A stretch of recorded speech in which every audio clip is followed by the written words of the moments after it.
I'm an integrative physician, and my job is to help people move towards their wellness and their well-being. And there's two issues, actually, that I've had difficulty moving up the scale. Before you go further, Yes. Tell us again what your title is.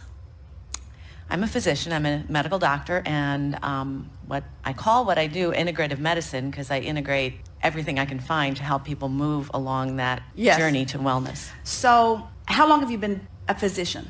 Almost 20 years. And during that 20 years, would you say you've spent more time looking at people who are well or looking at people who are sick? Generally, people come to me because they're sick. Yes, so it's logical. Yes. But you have other things to do other than just looking at those who come to see you. And so our question is, have you spent any time studying the healthy apparatus? Yes. Yes. And what's your conclusion as you see healthy ones and not healthy ones? Well, I always tell people, the physician doesn't heal, the surgeon doesn't heal, they only set up the conditions for healing if they're doing their job properly. So you're saying a physician is a very strong point of influence. Correct. So our question to you is, do you believe that you've come to the place where you have spent so much more time in the study of well humanness that when someone stands before you sick, they really stick out like a sore thumb, an anomaly, an odd thing? In other words, they really look to you like someone out of balance that can be easily brought into balance. Yes. Then you've got it. That's ideal. There is no place we would rather you be than in the place of somebody walking in, they're dripping some sort of illness, and you look at it and your thought is, how odd.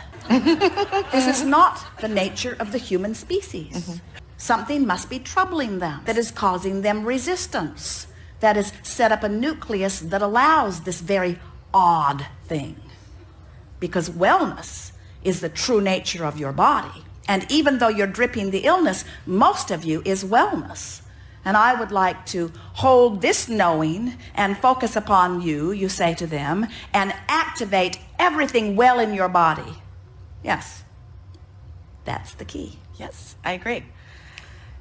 There's two issues that I would like some help with because I'm getting stuck moving up the vibrational scale, both myself and helping other people with it. And in the last year or so, since you've been using that scale of, moving up the vibrational scale from anger to overwhelmment, etc., I personally have made more progress than I have in years and have been able to help people more.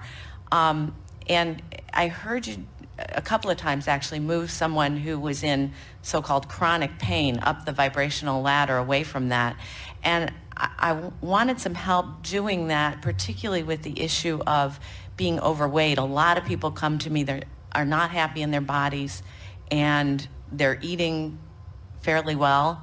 They're exercising and yet nothing's moving in terms of their weight, and there's a tremendous amount of resistance around that. And I have a lot of questions around that. I mean, is it possible for someone just to change their thought and their vibration and therefore change their weight? Yes, it is. But here's the thing. You heard us talking about this vibrational distance between where you are and where you want to be. And that's where all the work lies. Mm-hmm. That's all of it. So what keeps most people from having normal, what we call normal, quick success, in other words, we don't think that any of you should have to put up without something that you want for very long, because if you get your vibration in the right place, it's going to come to you quickly.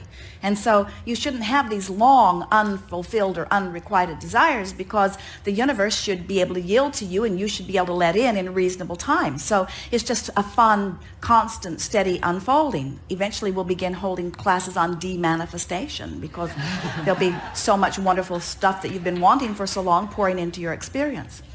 But what keeps most people from having steady progress is their journey is not quantifiable. They don't know what to do. They hear, so Esther and Jerry saw a television program, maybe even after they were on board this ship, or right before, that was talking about the advantages of a high carbohydrate, low fat diet, which was just exactly the opposite of what they had heard just about this time last year. And Esther said, what she has heard us say in many cases, how does anybody even have a clue about what they should eat? It's gotten to the point where Esther looks at every menu and everything on it has something really wrong with it. In other words, there's not anything that hasn't had a big black X through it at some point in her life experience. We're surprised that you find anything to eat, because there are so many things that you've been programmed not just in a slight way but in a strong way, and then you sit across the table from one another and look disapprovingly at the things that you choose to put on your plates. In other words, mealtime has become a hostile zone.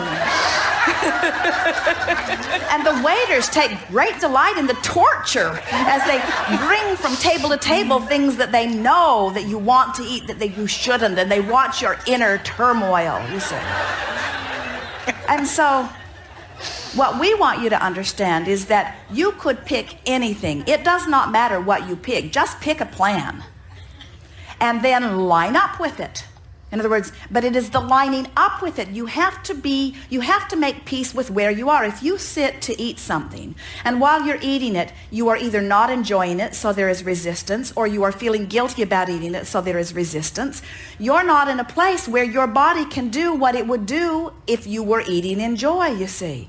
And so everybody wants it to be outside factors. They want to talk about the fast food industry, or they want to talk about the preservatives or the sodas or the fructose. They want to blame it on the action journey. And we certainly understand that things do affect things. In other words, we know that you have this action journey that you are living. But if you would begin to consider your emotional journey first, and you would decide to make peace with where you are. We visited with a woman recently who was over 100 pounds more than she wants to be, and we said, and she didn't really want to talk about it, and yet she raised her hand, and there she was in the hot seat in front of everyone. And we said, you just got to decide, I like who I am. I weigh 100 pounds more than I want to weigh. That's where I am right now. But I can weigh 100 pounds more than I want to weigh and be embarrassed, or I can weigh 100 pounds more than I want to weigh and be happy or be hopeful. And in that emotional range is the metabolic response. In that emotional range is the inspiration. In that vibrational range is everything that inspires you to the action that will bring you around to what you want. There are all kinds of behaviors that are inspired even on a cellular level when you're in alignment that just can't be inspired or received when you're not in alignment. It is our promise to you that it is vibrational alignment that is at the heart of everything. And so we would not do anything in terms of action until we'd brought ourselves in alignment. And we would bring ourselves to the place where we are wholeheartedly saying, I like who I am anyway. I like who I am anyway. I like me, because what we notice as we visit with so many people who are struggling with this weight issue is that right in the vibrational center of that weight issue is a self-awareness issue, is a worthiness issue, is a I don't like myself issue. And then they want to go back and it has all this other stuff attached to it. And we say, you just got to get happy. And when you get happy, everything will come into alignment. And you can be happy under all conditions. You can if you decide to be. And until you decide to be, there's not an action or a diet that's going to hold you anywhere very long. You've got to come into vibrational alignment if you want anything to be stable in your experience. Thank you. My second issue is, as an integrative physician, I've met a tremendous amount of resistance out there in the political, legal arena. I understand how I attracted that originally. There's a tremendous amount of resistance out there.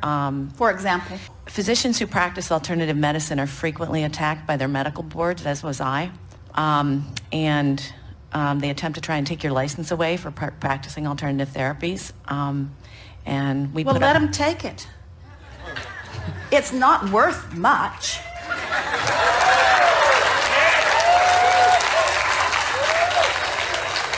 Your value to others is your ability to cause them to offer a vibration that lets their wellness in. You don't need a license for that.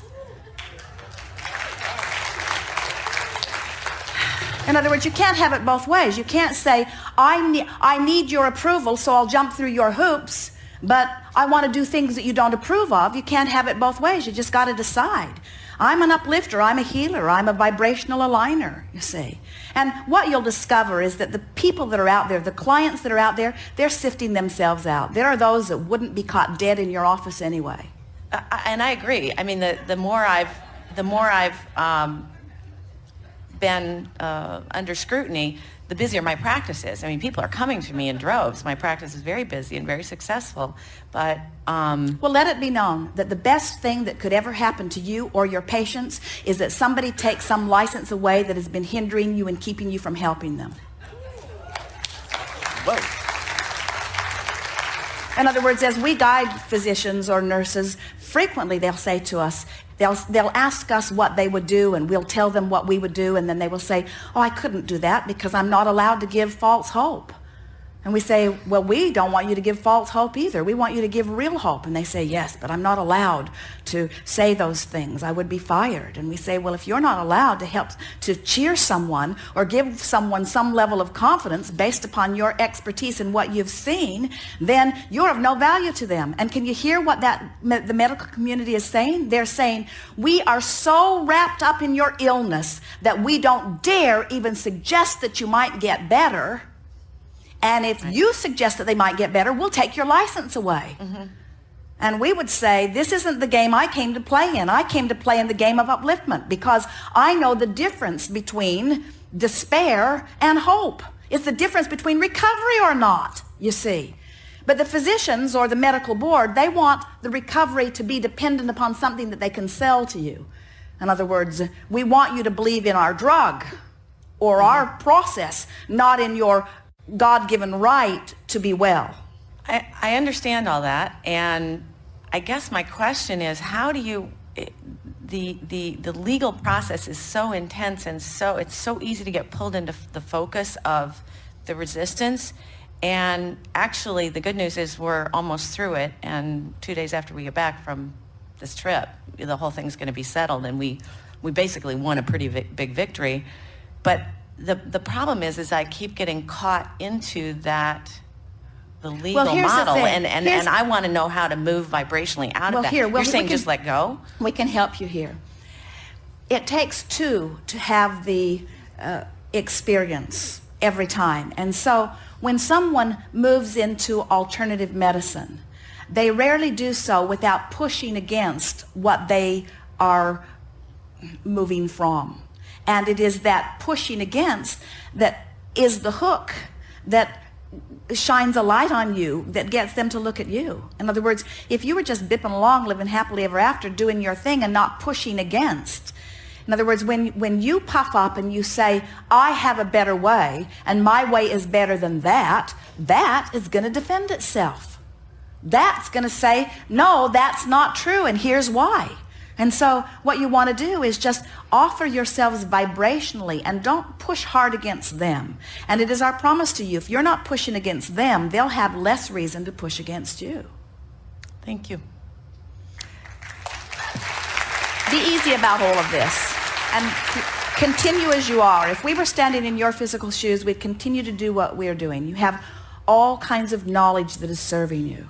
And now you're understanding about the real vibrational journey that's going on within everyone, and the coupling of what you know and who you are and the knowledge that you have about medicine. You see, knowing what you know about medicine enhances the belief factor in those who come to you. And that's why we began with you in the very important question that we ask. Are you studying wellness more than you're studying illness? Because when you've got your expectation of wellness really activated within you, your ratio of assisting others will skyrocket.